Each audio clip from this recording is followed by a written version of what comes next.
Hi, welcome everyone to the webinar. My name is Nick Van Weerdenburg. I'm the CEO of Rangle.io, and today's webinar is going to be on how to leverage modern web applications, or the modern web, and those projects to drive enterprise transformation, and how this provides a greenfield opportunity for companies to drive really deep process and culture change, which is essential for companies to innovate and to be more efficient in their software development processes.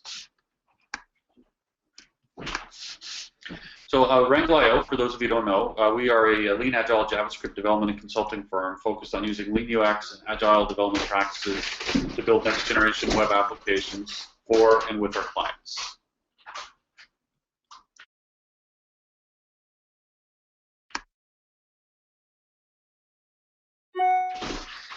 In the last couple of years, we've done 50 plus projects. We have 60 developers and designers on staff and a team of 80. We're leaders in HTML5 and JavaScript, and we're specialists in cross-platform application development. The reason I bring this up is we've done so many projects, and we've run through so many projects with different clients. We've seen a lot of the barriers to really addressing and achieving the lean agile process. Our core capabilities are JavaScript, Angular, HTML5, continuous integration, unit testing, GitHub Flow, Scrum, CSS, user experience, Agile, and building minimal viable products. And all of these do come into play in actually getting to a very lean agile process. But the ability to focus on the front end with just HTML5 applications with Angular or React gives that unique opportunity to really drive change in a process. So I'm going to talk a little bit about the background, what the transformation opportunity is, why the right start is essential for success,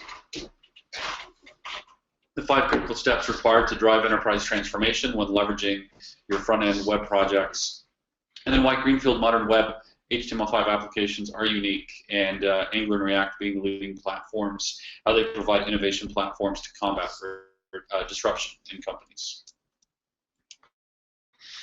You know, so from a background, Agile is hard. I mean, we work with every client who joins up with us. They want to do Agile. They are doing Agile, but they struggle with it, as all companies do, because it is really hard to build an Agile process that's effective. And you know, the way you do that is you put together a team and you just work and you continuously improve until the process works, you know, effectively. But there's so many things that can derail that.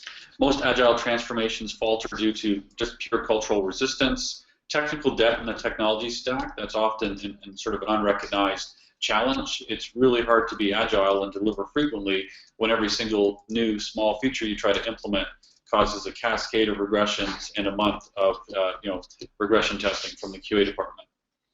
Too many stakeholders, you know, so having clear feedback and clear goals, and many stakeholders impact how the process is run, as well as, you know, what's actually prioritized. And, you know, with the stakeholders comes to a bias to large projects. It's so hard to get agreement on things in a large company to align across all the different organizations, across all the different stakeholders.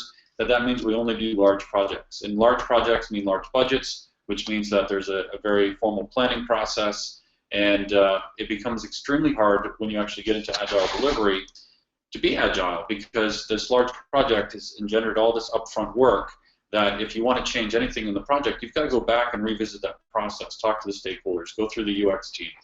And so too many stakeholders and the challenge of getting projects started lead to a bias for large projects, which just put in the wrong sort of platform. So what we're going to talk about is how working with HTML5 helps cure a lot of these things. It gives the opportunity to. And you know, one of the more interesting ones, I think, is that bias towards large projects. Also, there's generally not enough innovation, and the resulting risk of disruption is massive. When you only do big projects, it means that you need that stakeholder sign-off, and you are only going to do things that fit your core business. But if you look at what's happening in the tech world, the largest media company writes no content, Facebook.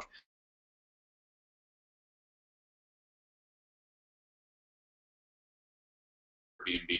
There's massive disruption coming off in the field, and if you're in a large company and you can only plan for 2018 at this point or 2017 at this point, and you really have to get agreement across stakeholders, and you can only do big projects, that planning process really gets in the way of doing any kind of disruptive type of innovation.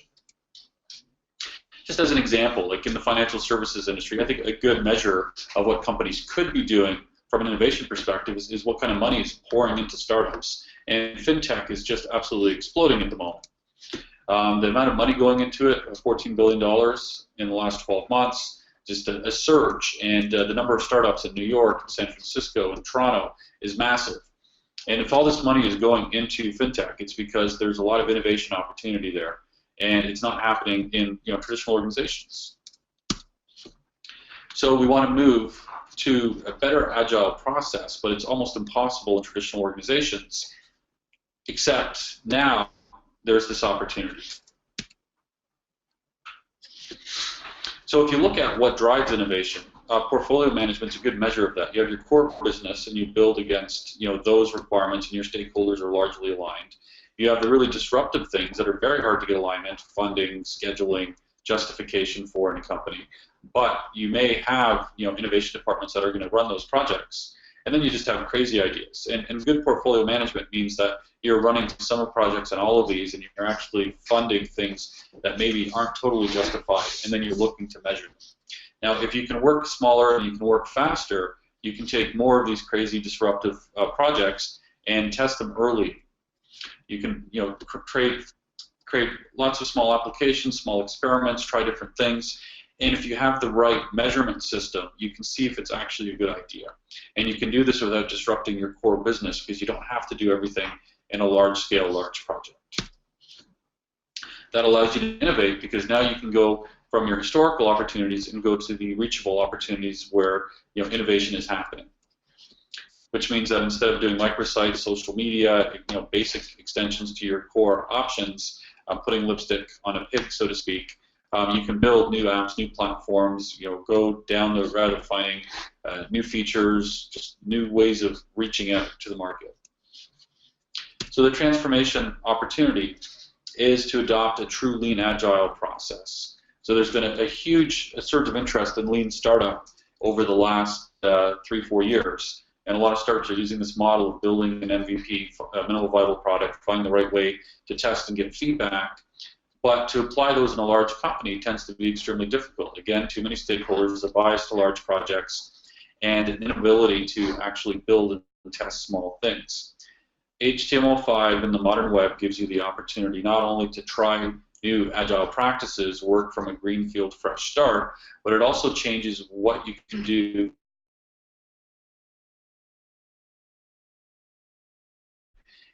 as you get faster and you deliver more into the market, you get more data. And the great thing about that data is that it guides the conversations that are happening among the stakeholders in the executive suite, among sort of project planning teams.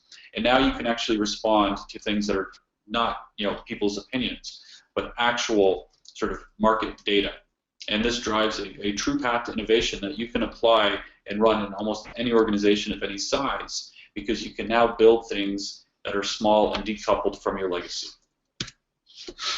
So the question is, why now? Like, why is this opportunity here? And it's because of the shift to HTML5. The fact that you can build applications that run in the browser and don't require the huge, massive infrastructure on the back end, and the deployment complexity there, and the security complexity there.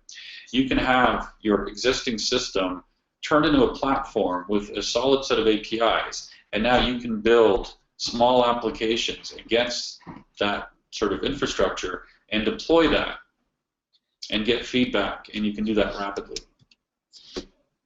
So the modern web enables autonomous small teams, isolation from historical technical debt, rapid delivery for stakeholder engagement, because we always talk about getting feedback from users, but the biggest issue with users and getting the users and listening to users is also it needs to align with what the stakeholder goals are. And if there's not clarity among what your goals are in a company, the user feedback has no context.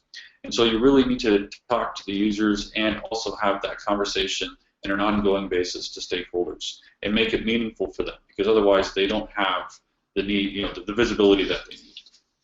And then this further drives a bias for small features and direct feedback from users. Once companies get used to this, they get sort of addicted to it, because you actually have data and you can make decisions that are more impactful.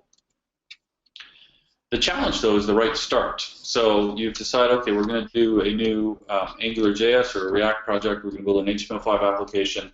We've figured out this small group of users. We've got permission to deploy the application. We're going to build the application and deploy it. We're going to get the feedback. There are a lot of things that can go wrong in that process because there are a lot of things that are changing organizationally. So if you get the right start, you make sure that your stakeholders are aligned and stay aligned, your team members are aligned and stay aligned. Value is delivered early and often to users and stakeholders, which achieves the first two items. Quality is maintained. Unit tests and clean code don't regress. The team has what it needs, and then the team can self-organize and remove barriers. And this last point is really confusing to most Agile teams because they never seem to hit this sort of point where they're actually self-organizing and removing barriers, and this is often misinterpreted as teams doing whatever they want or whatever they feel like. But it's more about that every project's different. Every situation has different problems. And when a team starts operating at a higher level and they have low cycle time and they have limited work in progress and they have good communication, then they can actually see the core problems that are stopping them from rapidly delivering software and getting feedback. And that's where the self-organization comes into play. You can actually see core, simple problems to fix as opposed to being buried under the noise of the general process and chaos of trying to adopt a new process. So the right start also ensures that you have the right metrics and they're used to manage the project. So this would be cycle time, how fast can you deliver new features. Generally you want it to be 1 to 3 days. Keeping your work in progress low, that's a reflection of how well your team's communicating and how well they're getting support from other parts of the organization as needed. And then if you're measuring learning, like about the user, about the market, and about your strategy. If you don't actually measure that and take value from the learning, then you're not going to care that much about getting that sort of feedback from the users and getting that data to the stakeholders. Well, we can take this a little bit further and actually ask ourselves what kills our good start. First off is the skill gap. So we're building modern applications in JavaScript running in a browser. They're large code bases. It's a different skill set. So we need the skills. We need to train up. We have to know what the right architecture is. And we have to get off on the right foot. Otherwise, we're going to run into technical debt early, and it's going to derail us. We also have the process gap. So we want to go with an agile process. We want to deliver a minimal viable product.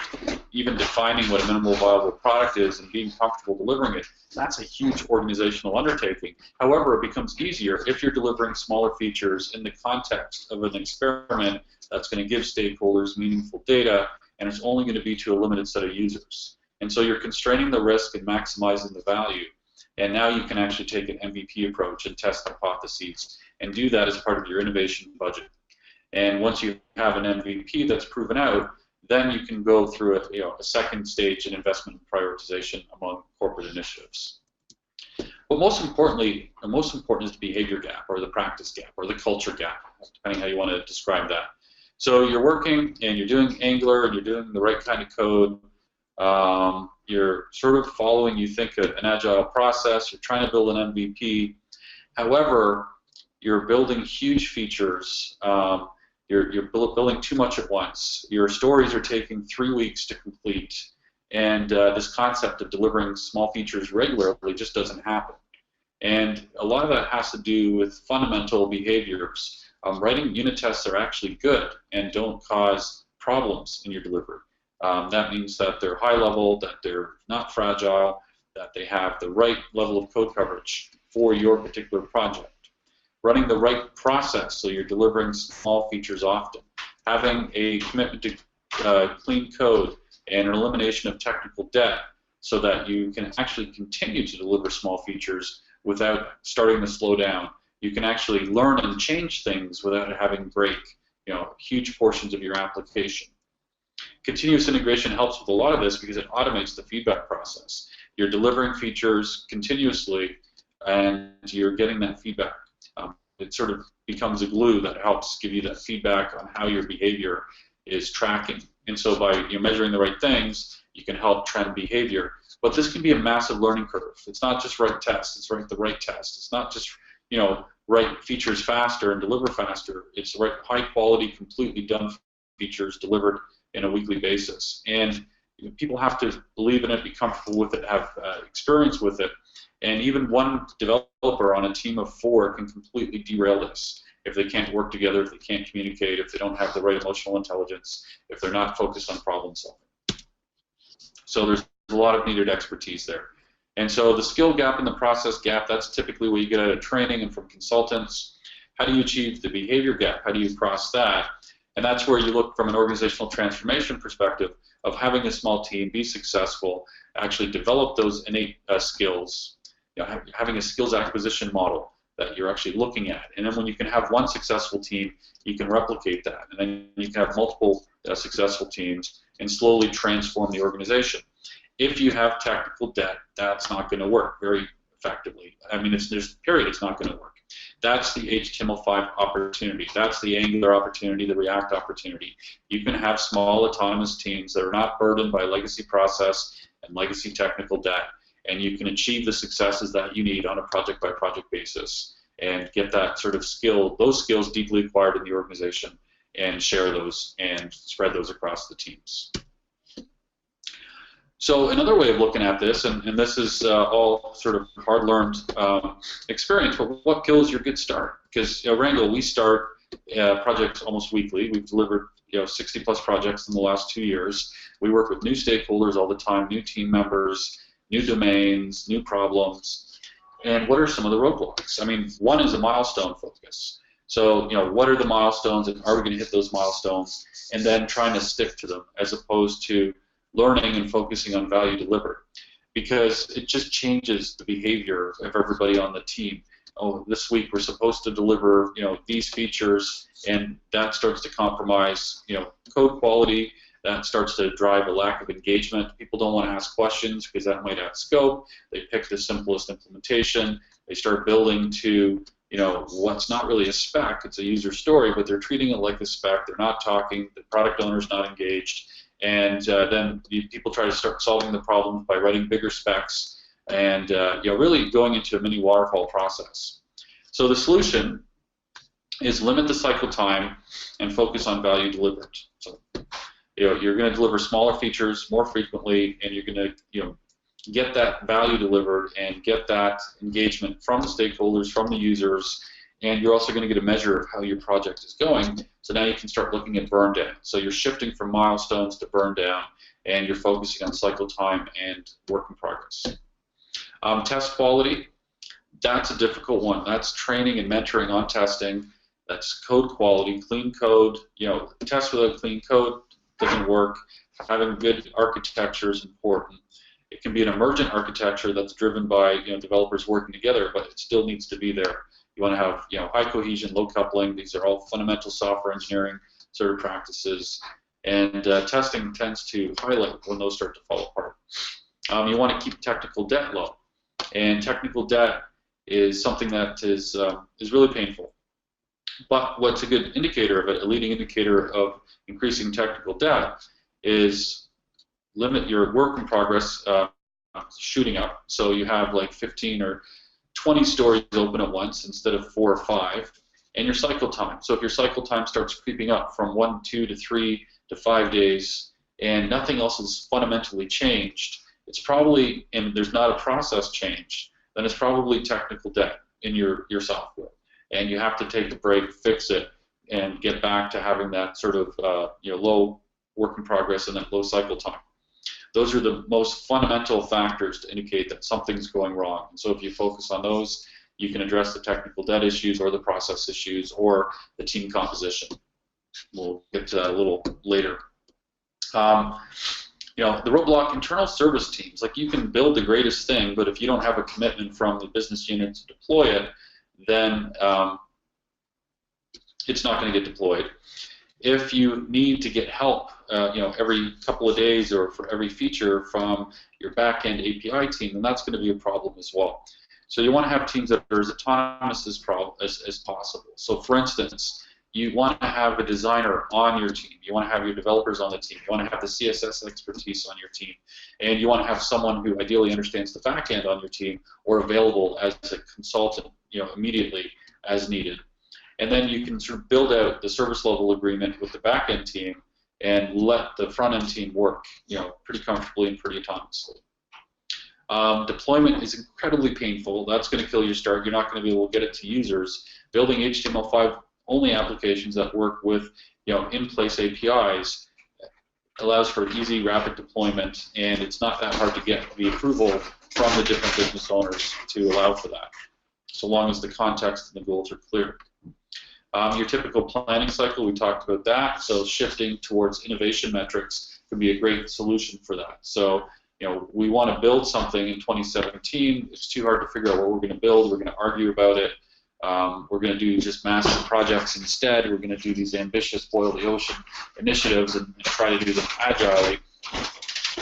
Rather than that, let's look at what we're doing from an innovation project pipeline perspective and run the innovation pipeline and use that to drive planning in an emergent, incremental manner.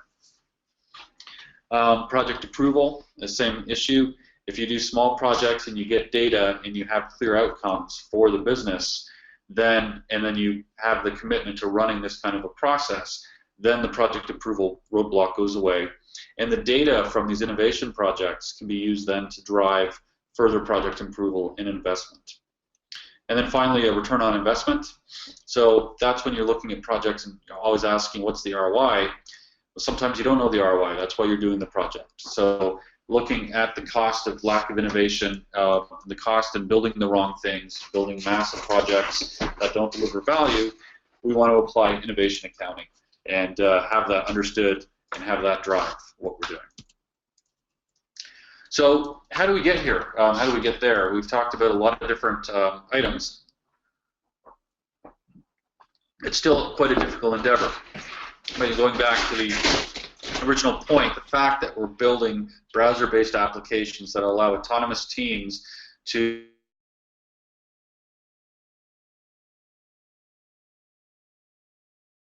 extend that across the organization, that's the path forward. And there's 5 critical steps typically that you need to run across the enterprise transformation project. So there's a lot of other stuff that goes on. I mean, you can talk at long ends about what you need to transform an organization. What we're really talking about here is the tactical wins that can drive the overall organizational transformation. And it's these tactical wins that are often missing because we don't know actually how to get the wins on the ground floor. So with whatever other transformation project that's going on, you can apply these steps to get the right project teams working the right way and developing that skill, those skill sets, those cultural shifts that you can now push across the organization. So first off, you need to have executive alignment. You have to have alignment across business units. You have to have a corporate goal to drive more innovation, to get more agile, to get more lean, to deliver more value from a software perspective.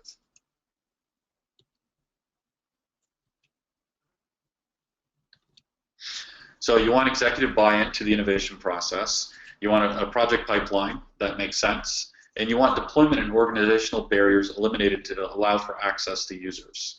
So since we're building, components essentially that can be deployed into almost any web page because it's an HTML5 application, and we can do it with small subsets of users, and we can frame what the data we're looking to validate and what we're looking to do in our organization, and we can do this fast enough that it's not going to be expensive.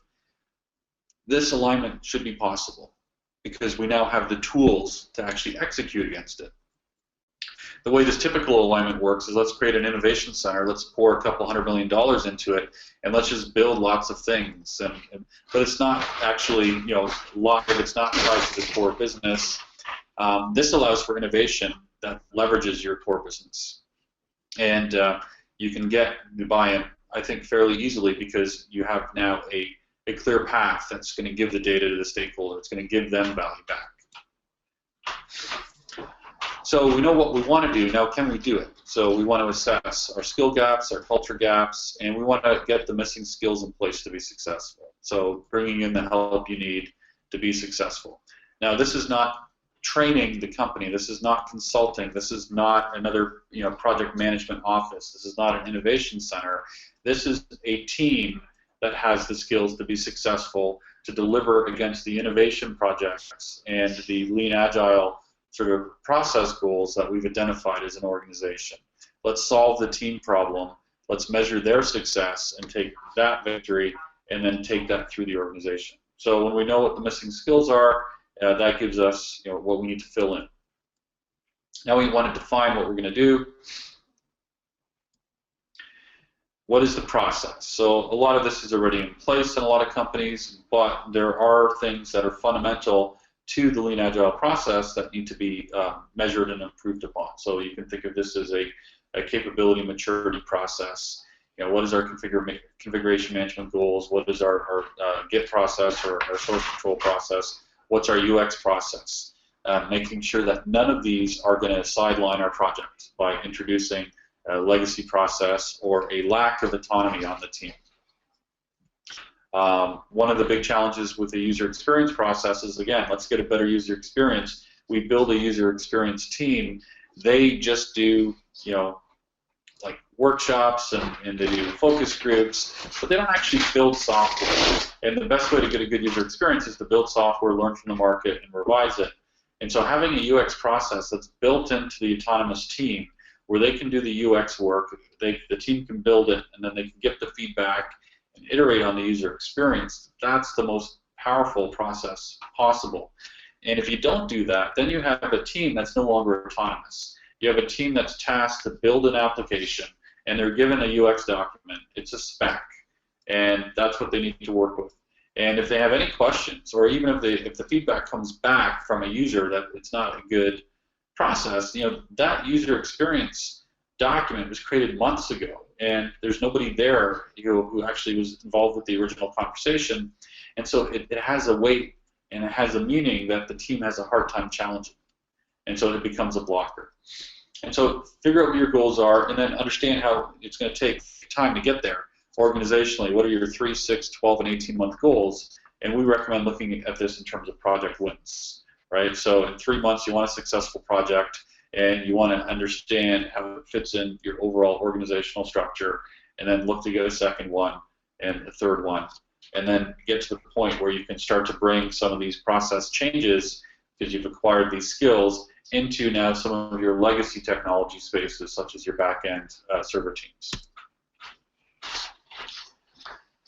Well, you have your plan, you've done your assessment, you've identified your projects, and you want to prepare. You want to have your service level agreement for your front-end and back-end teams, because you are going to need the back-end, but ideally as a service provider. And you can build your front-end even if they're not ready yet, and you can even test it as a sort of a pilot or a simulation with users.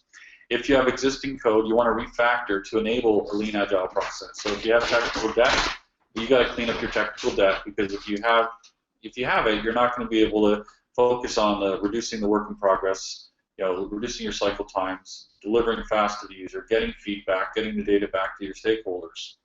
So you're going to be looking at the wrong sort of dials to turn when you're trying to optimize and fix your process. You have a self-organizing team, things aren't working well, they're going to look at maybe just going back to their old way of working. They're going to look to add new people to the project. They're not going to look at, say, stopping and refactoring the code, because there's not that recognition of what the impact that's having on the team. Speed fixes so many problems in a Lean Agile delivery process. And then finally, execution. So you're running projects now, you want the team buy-in, you want effective feature delivery, good tests, improved quality, faster delivery, you want to get your key performance indicators and be hitting them, you want to be delivering value to users and stakeholders, and you want to create a clear success to share across other teams. And now you can replicate this model on a team-by-team or project-by-project basis, because you have the deep understanding, you have the measurements, you have the organizational support process, you know what you need to figure out in recruiting users, and now you can sort of move deeper into the transformation.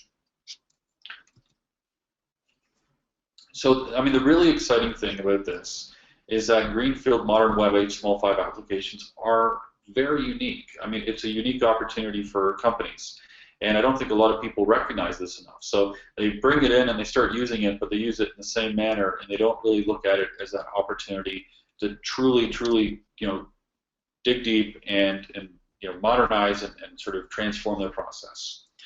When you're building a modern web application, your technical debt is isolated behind your REST APIs, which has a huge impact. Like, you can have decades of technical debt, and it's not going to impact the delivery of your autonomous, modern web application delivery team.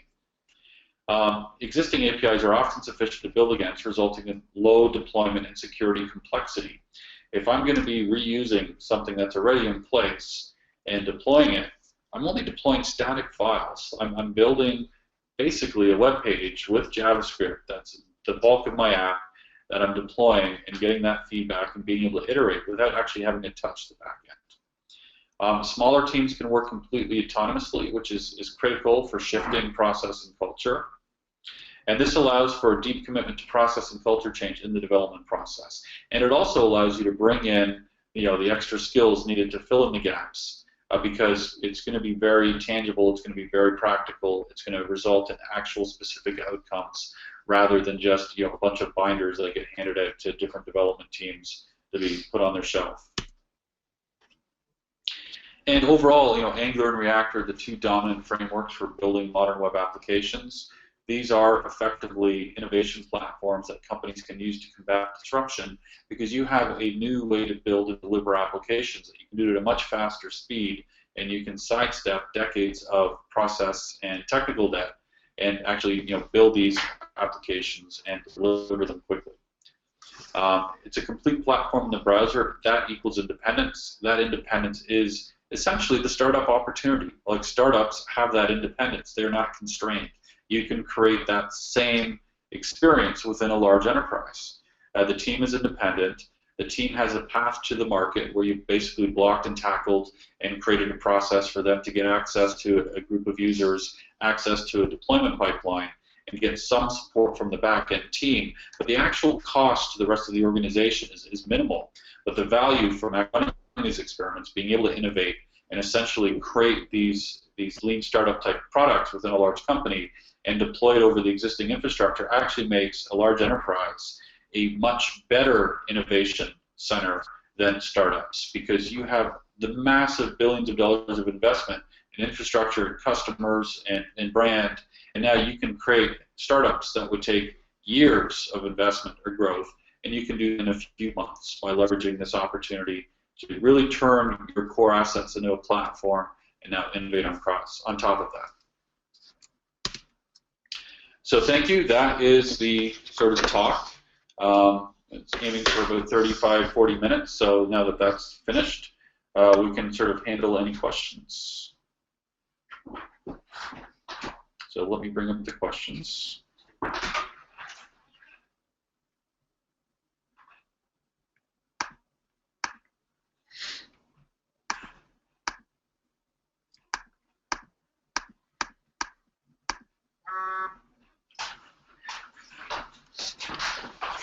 All right, so just a couple early technical questions first. So the screen is black. Oh, it's not black anymore, so that's good. So everyone can see the screen. That's would have been disappointing if that wasn't the case.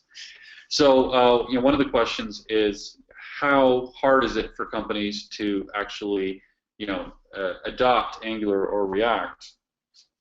And it's actually extremely difficult in that it's a radically different skill set. You're using a new language. And I guess the bigger difficulty is that it seems like the way we used to build applications before. So you have front-end developers that know HTML, CSS, and some JavaScript, but they've never built large applications. And software engineering principles are absolutely critical to building these applications because it's a new platform that's in the browser. And that's the key thing, is thinking of the browser as the platform.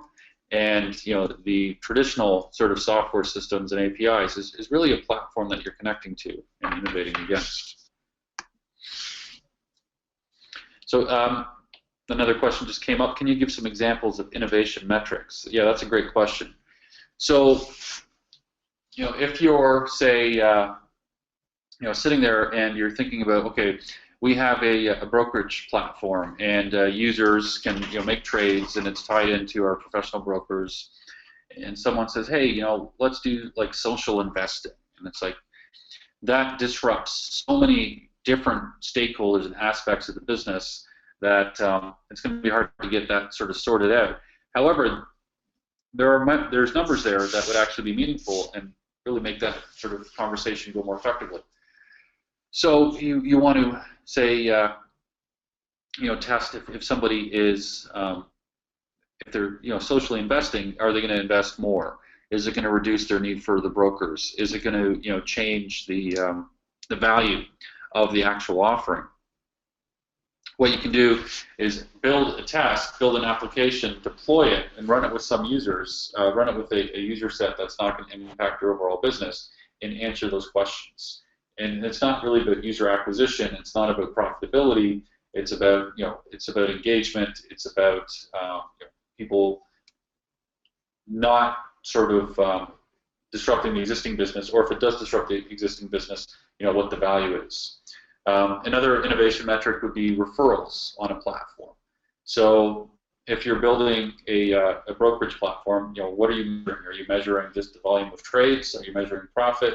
Or are you measuring user growth? Now, usually you wouldn't think of that because you have your regular channels, but maybe that's the metric that we want to start measuring now.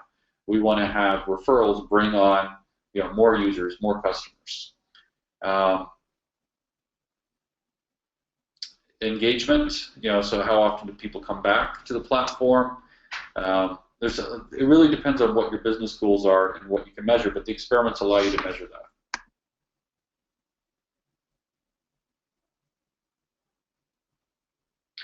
How do you manage the QA scope? So I think the question there is really like, typically quality assurance takes a very long time, and you have regression, and that's going to impact the speed of delivery. That's where the code quality and the unit tests and the frequent delivery actually have a large impact. And this is where the cultural change is actually massive. Developers who are not used to being responsible for quality and who are measured on sort of productivity tend to build and ship features quickly, and they expect to get the bug reports back. When you work in a continuous delivery model where you're building and shipping features on a daily basis, and you're making sure that you're not incurring greater technical debt, so looking at your work in progress and your cycle time, one of the things that impacts is how many errors there are. Because high quality code is easier to reason about. Smaller features impact less of the code base. And so you're getting these feedback loops that are happening, and you're getting better quality, and to the point where you're just not finding errors. And that's sort of part of the continuous delivery journey, is you get to the point where QA is bored. And we've had some projects now where our tester has been on the project for 2 weeks and hasn't found a single bug because of that process. The relentless focus on clean code, being able to reason about the code, and building small features and shipping small features. And so the scope is driven down. For Apple devices, if it's Android devices, it's the same thing. It's not really, there's not a significant difference there. The small features, having it live, keeping it moving, and the shift in behavior on the development team sort of combine to make QA become simpler and smaller. And that's where continuous delivery, to be fully in a continuous delivery model, it requires that.